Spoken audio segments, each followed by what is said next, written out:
Voluntary వ్యవస్థపై మీ అభిప్రాయం ఏంటి? సార్ వాలంటీర్ వ్యవస్థ అనేది వాలంటీర్లు అంతా government jobs sir. Government jobs government employees sir వాళ్ళు. ఎలా చెప్పగలరు? ఎలా చెప్పగలను సార్, వాళ్ళు చదువుకున్న వాళ్ళని ఇంటర్వ్యూ చేసి ఆన్లైన్ లో అప్లికేషన్ వేసుకున్నారు వాలంటీర్లు. వాళ్ళు ఆన్లైన్ లో అప్లై చేసిన తర్వాత చదువు ఏజ్ చూసే ఇచ్చారు సార్. 35 కి ఒక్క రోజు దాటినా కూడా తీసుకోవాలి వాలంటీర్ జాబ్ కూడా. 35 years దాటితే 35 లోపలే. Okay, below 35. అది ఇప్పుడు వాలంటీర్ మామూలుగా తీసుకుంటే ఏజ్ చూడకూడదు, చదువు చూడకూడదు. చదువుకున్న వాళ్ళని ఏజ్ చూసి ఆన్లైన్ లో చేర్చేస్తారు. చేపించిన తర్వాత వాళ్ళకి ఇంటర్వ్యూ చేసే జాబ్స్ ఇచ్చింది. ఇంటర్వ్యూ చేసిన తర్వాత జాబ్స్ ఇచ్చింది.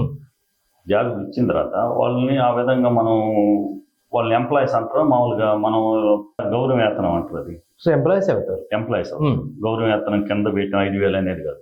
గవర్నమెంట్ ఎంప్లాయీస్ కింద పెట్టుకున్నప్పుడు మినిమం లేబర్ ఇచ్చేది 12,500 అని ఉంది సార్. అది మినిమం శాలరీ స్కేల్ 12,500. అది కూడా వాళ్ళ అర్హులు కాకుండా పెట్టుకున్నారు. అది అంటే మా తరపున మీరు ఉద్యోగం చేస్తున్నారు అంటూనే ఒక రకంగా వాలంటీర్లు గొంతు కోసినట్టేనా? గొంతు కోసినట్టే కదా సార్. ఇప్పుడు 12,500 రూపాయలు ఇవ్వాలి వాళ్ళకి మామూలుగా. ఇది లేబర్ చట్టం కింద వాళ్ళకి 12,500 ఇవ్వాలి. అలాంటిది ఇవ్వకుండా 5,000కే వాళ్ళని మినిమం చేసి వాళ్ళని అటు ఇటు చదువులు కాకుండా వాళ్ళని ఆ మినిమం ఆ 5,000 రూపాయలకి పరిమితం చేసేసారు. ఇది దీంట్లో ఇంకొచ్చి ఇష్ట ఏంటంటే సార్, వాలంటీర్లు సచివాలయ వ్యవస్థకి వాళ్ళకి ఇంచుమించు మన ఆంధ్రప్రదేశ్ లో 5 లక్షల మంది పనిచేస్తున్నారు. 5 లక్షల మందికి మనం వీళ్ళకి ఇచ్చే జీతాలు కాకుండా 5 లక్షల మందికి గాను 10 కోట్ల రూపాయలు ఖర్చు చేస్తున్నారు. ఏ విధంగా అంటే 10 కోట్లు సాక్షి పేపర్ పంపిస్తున్నారు వాళ్ళకి. ప్రతి నెల ఇంటికి సచివాలయానికి రైలు పంపిస్తున్నారు. 200 రూపాయలు లెక్కన 10 కోట్ల రూపాయలు సాక్షి పేపర్కి వెళ్తుంది, తన సొంత పత్రికకి. అది కూడా మనకి ఏం తెలుస్తుంది సార్ చూసే వాళ్ళకి. ఇప్పుడు మొత్తానికి ప్రజాధనం దుర్వినియోగం అవుతూ ఉందంట. అవును సార్. ఇప్పుడు 10 కోట్లు ప్రజాధనం దుర్వినియోగం అవుతుంది అంటున్నారు. ఇటీవల వచ్చేటువంటి మిచాంగ్ తుఫాన్ కి మీరు రూరల్ ప్రాంతంలో 30th డివిజన్ లో ఉన్నారు కాబట్టి అంత ఎంతో ఒక రకమైనటువంటి పల్లెటూర్లు ఉంటాయి. ఇక్కడ పల్లెటూరు లాగా కనిపిస్తుంది వాతావరణం. ఈ మిచాంగ్ తుఫాన్ ప్రభావిత ప్రాంతాల్లో ఏమైనా ప్రభుత్వ సాయం అందిందా సార్ ఇక్కడ? సార్ ప్రభుత్వ సాయం అయితే పంపించారు, కానీ వీళ్ళు అనుకుందంటే ఏరియాలో మామూలుగా అని చెప్పి 43 లక్షల రూపాయలు దాకా పంపించారు. కానీ అన్ని ఏరియాల్లో ఒక ఏరియాకే రాశారు, కానీ అన్ని ఏరియాల్లో సార్ ఒక్కొక్క ఏరియాలో 10 ఇళ్ళు, 20 ఇళ్ళు, 30 ఇళ్ళు లేకపోతే ఒక 5 ఇళ్ళలో మునిగొట్టాయి. ఎరుకేషన్ చేయాలి, అన్నిట్లో చేసి రాయాలి, అట్టు కూడా రాయాలి. వీళ్ళు ఏంటంటే రాయడం ఒక ఏరియా బెల్ట్ చేసి ఆ బెల్ట్ రాశారు ఒక ఏరియా వరకే. కొరవ ఏరియాల్లో పట్టించుకోవాలి, మునిగిపోయి ఆ ఏరియాలో కూడా మునిగిపోకుండా మునగనిపోవాలా, మునగిన వాటికి కూడా రాశారు. అది సో అక్కడ కూడా ప్రభుత్వం దాని వేస్ట్ అయిపోయినట్టు తెలుసు. అది కూడా అంటే పార్టీ బేస్ చేసుకుని ఏమైనా సాయం అందించారా సార్?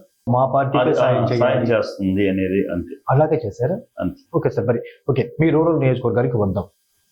తొందరగా రాబోయేటువంటి ఎలక్షన్ లో ప్రజానాయకుడు అని మీరు చెప్పేటువంటి సీతారెడ్డి గారికి, పక్కా కమర్షియల్ పాలిటిక్స్ చేసేటువంటి ఆదాల గారికి విపరీతమైన యుద్ధం జరగనున్న నేపథ్యంలో ప్రజలు మద్దతు ఇవ్వనుకుంటుంది. ఇంత కడిగానే మిమ్మల్ని అన్నమాట. చెప్పండి.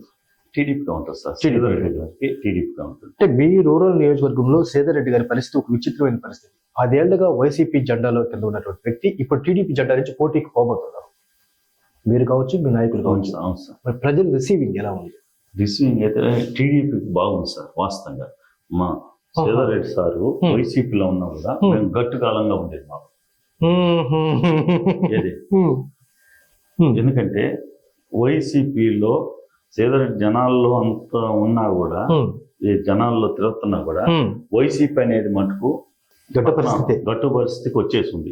మీకు ఇందాక చెప్పారు. అంటే సార్ 5 ఏళ్లలోనే ప్రభుత్వం మీద ఎంత వ్యతిరేకత రావట్లేదు గల కారణాలు ఏంటి సార్?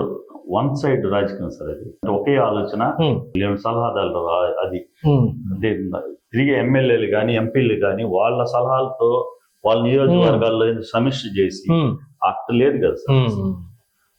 అట్లా చేసే ప్రభుత్వం అయితే రాజు ఆజ్ఞాపిస్తే సామంతులు పాటించి దాని వరకు నెరవేరుస్తారు, అంతేగాని ప్రజల చేత ఎన్నుకోబడ్డ ప్రజాప్రతినిధి గౌరవాలు లేవు. లేవు సార్. వీళ్ళ మాట పైకెక్కే ఛాన్సే లేదంటారు. ఉండుంటే ఎంత దూరం రాదు కదా సార్. ఇంకా రాబోయే రోజులు ఎంతమంది రాజీనామా చేస్తారో తెలియదు. సో ఈ నేపథ్యంలోనే కాంగ్రెస్ పార్టీ పైన ప్రజలకు వ్యతిరేకత ఎక్కువైంది సార్. అది కూడా కాదు సార్, ముందుగా సార్ రాజీనామా పార్టీ గురించి బయటకు వచ్చిన తర్వాత ఆయన ఎన్నో సమస్యలు ఎదుర్కొన్నాడు. అవతల వాళ్ళు ఈ సార్ను చూసి, శ్రీధర్ అన్నను చూసి అవతల వాళ్ళు చాలా మంది బయటకు వచ్చే వాళ్ళు ఆగారు. ఎందుకంటే మనం పోయినా మనకి సమస్యలు పెడతారు. సార్ కొన్నంత గుండె ధైర్యం అందరికి లేదు. ఓకే, రావాలని చాలా మందికి ఉన్నా గానీ ఈలాగా ముందుకు రాలేకపోయారు. అదే సార్ లాగా గుండె ధైర్యం లేక రాలేకపోయారు. ఏంటి శ్రీధర్ రెడ్డి గారి బలం? ప్రజా మద్దతేనా ఇది బలం? సార్ ప్రజా బలం అని కదా సార్, ముందు ఒంటరికైనా ఎదుర్కొనే సత్తా ఉన్న నాయకుడు. దాన్ని బట్టి జనాలు కూడా సార్కి వెనక సపోర్ట్ గా ఉంటారు. ఫస్ట్ ఒక నాయకుడి ముందు అడిగేస్తే వెనక నడిచే వాళ్ళు చాలా మంది. నాయకులు లేక నాయకులు వెనకుండి కార్యకర్తలు ముందు పోమనే నాయకులు చాలా మంది ఉంటారు జిల్లాలో. ఓకే ఓకే, కానీ శ్రీధర్ రెడ్డి గారు మాత్రం నాయకుడే ముందు ముందు ఉంటాడు. దాని వెనక మేమందరం ఉంటాం. సార్ ముందు అడిగేస్తుంటే మేము వెనక చేసేవాళ్ళం మేమందరం. ముందు శ్రీధర్ రెడ్డి గారు అంతే, అదే నిజమే. ఎలక్షన్స్ చాలా రోజులు ముందుగానే తన కుటుంబాన్ని కూడా ప్రజల్లోకి తీసుకొచ్చేసారు. వారి సతీమణి గారు కావచ్చు, వారి కుమార్తెలు కావచ్చు, ఆల్రెడీ వాళ్ళు ప్రజల్లోనే ఉన్నారు. సో మొత్తం నిరంతరానికి కుటుంబం మొత్తం, అంటే ఆయన సోదరుడు, వాళ్ళ కుటుంబం అంతా కూడా ప్రజా సంక్షేమం కోసమే పనిచేస్తూ ఉన్నారండి వాళ్ళు. అవును రేరు ఇట్లాంటి నాయకులు కనపడడు. అవును సార్. దీనికి మీరు సంతోషపడతారు ఆయన నాయకత్వం పనిచేయటం?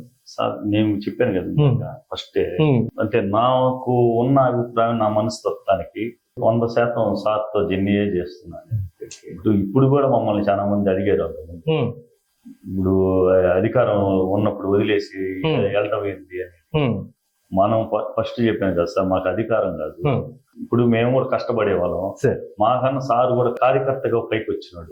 ఆయనకి తెలుసు ఎవరెవరు ఎంత కష్టపడ్డారని. ఆ కార్యకర్తని శాతం సార్ వచ్చిన తర్వాత దాన్ని బట్టే ఇప్పుడు కార్యకర్త మాలాంటి వాళ్ళకి కూడా 10 మంది జనాలు తీసుకురావాలంటే మాకు కష్టం మాకు తెలుసు, ఆ కష్టం అన్నకు తెలుసు. ఎందుకంటే ఆయన కూడా కార్యకర్త స్థాయి నుంచి వచ్చాడు, విద్యార్థి దశ నుంచి ఉద్యమాలు వచ్చాడు. అందువల్ల ఏంటంటే మనం ఏది చేసినా సార్ ఎన్నో దగ్గర నేను ఉన్నా, నా గుర్తింపు అనేది శ్రీధర్ రెడ్డి దగ్గర వచ్చింది. మీకు సరే, మీ విషయానికి వద్దాం సార్. రఘు గారు, సుదీర్ఘకాలంగా మీరు రాజకీయాల్లో కొనసాగుతున్నప్పటికీ ఒక క్రియాశీలకమైనటువంటి పదవిని ఇప్పుడు దాకా మీరు చేపట్టలేకపోయారు, కారణం ఏంటి? అదే సార్, ఇప్పుడు అదే మనల్ని ఇప్పుడు అంటారు చూస్తారా, ఎమ్మెల్యే దగ్గర కారు మెయింటైన్ చేసేవాడికి వాల్యూ, లేదా డబ్బున్నోడికి వాల్యూ, పని చేసేవాడికి ఏంటంటే ఆ ఎలక్షన్ టైంలో పని చేయించుకుంటారు, అట్టుంటారు. కొరవ రోజుల్లో సేవలను కట్టలేదంటే వార్డులో కానీ ఎక్కడైనా కానీ జనాల్లో వీళ్ళకి ఎంతెంత గ్రిప్ ఉంది, వీళ్ళు ఎంత జనాల్లో చచ్చుకొని జనాల్లో పనిచేసే దేవుడు అనేది శ్రీధర్ రెడ్డి గారు గమనిస్తారు. ఆ గమనించడంలో నాకు గుర్తింపు వచ్చింది. ఓకే సార్, నేను అనేది ఒక ప్రజా పదవి అంటే ఏదైనా ఒక మున్సిపల్ గా ఉన్నప్పుడు ఒక కౌన్సిలర్ గా లేకపోవడం, ప్రజెంట్ కార్పొరేషన్ లో ఒక మెంబర్ గా ఉండలేకపోవడం కారణం ఏంటి? మీకు బుక్సూటితనంగా ఏమైనా వెళ్తుంటారా మీరు? ఉంటుంది సార్. అంటే అందరికి మనం నచ్చం సార్. పని చేసేవాడు చాలా కష్టం. శ్రీధరాన్ని కూడా అందరికి నచ్చుతారు, జనాలకి నచ్చొచ్చు, జనాలు పని చేయించుకుంటారు కాబట్టి. అంటే పై నాయకుల దగ్గర నచ్చకపోవచ్చు, ఎందుకంటే ఎప్పుడు సమస్యలే చేస్తుంది. ఇంతకీ రఘు గారికి హాబీ ఏంటి? మీ హాబీ ఏంటి? నాకేం లేదు సార్, ఉదయం లేస్తే ఇది రాజకీయ హాబీ ఆయనలాగా మార్చుకున్నారు శ్రీధర్ రెడ్డి గారి లాగా. శ్రీధర్ రెడ్డి గారి హృదయంలో స్థానమే మీకు పెద్ద పదవి, అంతేనా? Okay, very good sir. ఇంతకీ శ్రీధర్ రెడ్డి గారికి రూరల్ నియోజకవర్గంలో శ్రీధర్ రెడ్డి గారు ఇంత బలమైన నాయకుడిగా తయారవడానికి కారణం ఆయన కష్టమేనా, వాళ్ళ సోదరుడు గిరిధర్ రెడ్డి గారి వ్యూహం కూడా ఉంది? ఇద్దరు కష్టం ఉంది, ఇద్దరు వ్యూహం కూడా ఉంది. అంటే వీళ్ళిద్దరు ఎవరు వ్యూహకర్త, ఎవరు కష్టం చేస్తారు? సార్ ఇందాక చెప్పా, ఇద్దరు మనుషులు వేరైనా ఒకటే. Okay okay okay okay okay, అంతే. సో ఆయన కష్టానికి ఈయన వ్యూహాలు తోడవుతుంటాయి, ఈయన వ్యూహానికి ఆయన కష్టం జత అవుతుంటుంది. సో ఇది కలిసి వాళ్ళకి విజయాన్ని అందిస్తుంది. అది ఇంకేంటంటే కొంతమందికి ఏంటంటే ఏదో ఒకరి గురించి చెప్పుకుంటే సార్, ఫస్ట్ పాయింట్ ఒక నాయకుడి కాడి పోయి మనం ఒక రాజకీయంగా ఎదగాలంటే ఒకరి గురించి చెడ్డగా చెప్పవచ్చు. ఏది మనం ఒకరి గురించి చెడ్డగా పోయి చెప్తుంటే ఎవరు ఎదగలేదు. మనం పని మనం చేసుకుంటూ పోతేనే రేపు ఎదగగలం. మనలో పని లేకుండా వీళ్ళ గురించి వాళ్ళ గురించి చెప్పుకుంటా పోయి ఊడి ఎదగలేదు, రాజకీయాలు పైకి రాదు. సార్ ప్రజెంట్ మీ డివిజన్ లో టీడీపీ పరిస్థితి ఎలా ఉంది సార్? బాగుంది సార్. బాగుంది అంటే దాదాపు 60-70% మీకు ఓట్లు వచ్చే అవకాశం రేపు రానున్న ఎన్నికల్లో. ఉంటారు ఖచ్చితంగా సార్. 60% పై మాట. పై మాటే అంటే టీడీపీ సాలిడ్ ఓట్లతో పాటు శ్రీధర్ రెడ్డి గారి ఓట్లు జతవబోతున్నాయి. ఖచ్చితంగా సార్. హ్మ్. అస్సలు మేము ఊహించని రీతిలో రేపు ఫలితాలు ఉంటాయి సార్. ఊరు ఊహించిన ఫలితాలు. మీకు ఇందాక ఒక మాట చెప్పారు, 175 టోటల్ చేసుకుంటే చాలు సార్ అవతల వాళ్ళు. వాళ్ళకి 13 సీట్లే. అంతే. నేను రూరల్ గురించే మాట్లాడుతున్నాను సార్. రూరల్ లో ఇప్పటిదాకా 2 సార్లు ఎమ్మెల్యేగా శ్రీధర్ రెడ్డి గారి విజయం సార్ సాధిస్తే ఎప్పుడు దాదాపు 20,000 పైచిలకు ఓట్లతో 2 సార్లు గెలిచారు. అంతే. మరి ఈసారి మీరు గెలుస్తారంటారు. అంతకు మించి వస్తాయి సార్. దానికి డబల్ వస్తాయి. కారణం ఏంటి? సార్ ఆల్రెడీ టీడీపీ ఓటింగ్ ఉంది సార్ ఒకటి రూరల్ నియోజకవర్గం. అది కాక శ్రీధర్ రెడ్డి వర్గం అనేది ఒక ఉంటుంది. మరి జనసేన చెప్తాను ఓకే. ఈ 2 కాక మళ్ళీ జనసేన, ఈ 3 కలిస్తే ఎంత ఓటింగ్ వస్తుంది అనేది మనం చెప్పలేము. అవతల వాళ్ళ అవతల పక్క ఆదాల ప్రభాకర్ రెడ్డి గారు కమర్షియల్ పాలిటిక్స్ సార్ చేస్తారు. మాకు రావాలనే సార్ మాకు పూర్తి ఆయన రావాలని కోరుకుంటారు. మేము ఏమో రేపు రఘు గారి మీద కూడా ఏదైనా ఆస్తిని చూపించి లాగేసుకుంటారేమో. ఆల్రెడీ మా మీద కేసులు కూడా పెట్టారు. కేసులు పెట్టారు. ఓకే, ఎలక్షన్ లో మీ అవసరాన్ని గుర్తించి మీకు ఆశ చూపిస్తే మీరు వెళ్ళరా? డబ్బుతో మన ఆశపడే వాళ్ళం కానీ అయితే మనం ప్రతిపక్షంలో ఎవరు ఉండరు. డబ్బుతో రాజకీయం చేసే వాళ్ళు కొంతమంది ఉంటారు. వాళ్ళు మాత్రం పార్టీలు మారుతుంటారు. ఏ అధికారం ఉంటే ఆడ మారుతుంటారు. అక్కడి నుంచి మళ్ళీ శ్రీధరన్ కాడికి అంత ముందు ఉన్న టీడీపీ నాయకులు ఎంతమంది వచ్చి సంపాదించుకొని మళ్ళీ అన్న ప్రతిపక్షంగా మళ్ళీ ఇప్పుడు ఆదల ప్రభాకర్ రెడ్డి కాడికి పోయారు. అవును సార్. అది ఆదల ప్రభాకర్ రెడ్డి అర్థం చేసుకోవాల్సింది ఏంటంటే మన కాడ నికరమైన నాయకులు ఉండారా లేదా సార్ మన దగ్గర. ఇప్పుడు చాలా మంది ఏంటంటే అవకాశం కోసం పోయిండారు సార్. వాళ్ళు ఎంతమంది వస్తారు మాకు మేము కూడా అంచనా వేయలేం. సార్ రఘు గారు మీకు ఒక కఠినమైనటువంటి ప్రశ్న అడగబోతున్నాను. మీరు రాజకీయాల్లోకి రావడానికి కారణం ఆనం విజయ్ కుమార్ రెడ్డి గారు. ఒకవేళ రూరల్ నియోజకవర్గం నుంచి విజయ్ కుమార్ రెడ్డి గారు పోటీ చేస్తే మీరు శ్రీధర్ రెడ్డి గారికి మద్దతు ఇస్తారా? విజయ్ కుమార్ రెడ్డి గారికి పోయి వెళ్ళే అవకాశం రెడ్డి గారు వేరే మాట కొట్టలేదు లేదంటారా? క్వశ్చన్ సగంగా చెప్పేస్తున్నారు. అంతే సార్, వేరే మాట. Okay, very good. సో మొత్తానికి శ్రీధర్ రెడ్డి గారికి మల్లేపల్లి రఘు గారి మద్దతు, పూర్తి మద్దతు. సార్ ఇందాక చెప్పాను, ఆయన కార్యకర్త, మేము కార్యకర్త. అది అంతే. సో మొత్తానికి రెడ్డి గారు కూడా కార్యకర్త. రఘు గారి కంఠంలో ప్రాణం ఉన్న నాళ్ళు శ్రీధర్ రెడ్డి గారు వైపే ఉంటారు. అంతే, రాసేసుకోవచ్చు అంతే. ఓకే సార్, ఇంతకీ మీరు ఎంతగానో అభిమానించేటువంటి శ్రీధర్ రెడ్డి గారి విజయం కొరకు మన ఛానల్ తరపున ఏమైనా సందేశం ఇస్తారు ప్రజలకి? మీరే ఏమని సార్? నమస్తే, నా పేరు మన్నేపల్లి రఘు. రూరల్ ప్రజలందరికీ ఒక విజ్ఞప్తి, మీరు ఆలోచించి ఓటేసుకోండి. జనాల్లో అందుబాటులో ఉన్న నాయకులు ఎవరు ఏందనేది మీకు అందరికి తెలుసు ఎవరనేది.